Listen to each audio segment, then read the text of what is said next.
Let's talk about inspiration. How do we get inspired? How do we get our creative juices flowing? In my work as an artist and writer, and in general working in a lot of different creative disciplines, I have learned that waiting for a muse to arrive is usually not a great idea because inspiration is actually an inner work rather than an outside visit that we get from this elusive muse.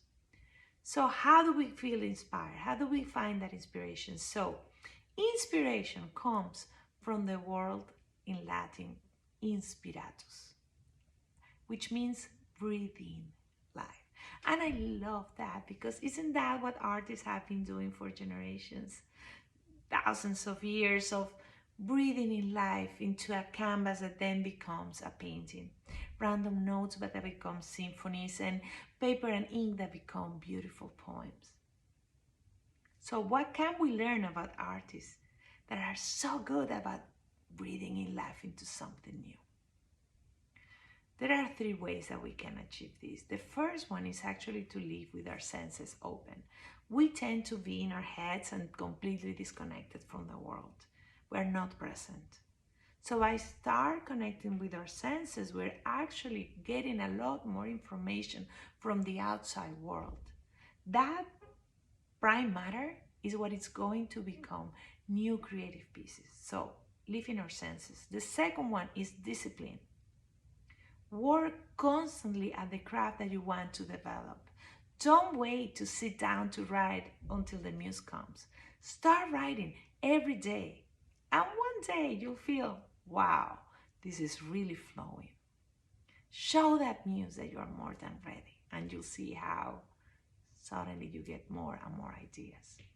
And the third one is that we actually need to cultivate our inner world. We need to read, we need to meditate, we need to travel, to go on adventures, to expand our mind, to talk to people with different perspectives so that we actually start growing that space where ideas are transformed into something new. So if you want to create something new, it can be a business plan, a job description, a story, a social media post, whatever it is. Try to do those three things. Use your senses, cultivate yourself, and work with a lot of discipline. And you'll see that you won't need to wait for a muse. The ideas are going to start flowing. Use your inner world. Make it bigger, make it better. And you'll see how you become the most creative person that you've ever been. So, lots of inspiration for you.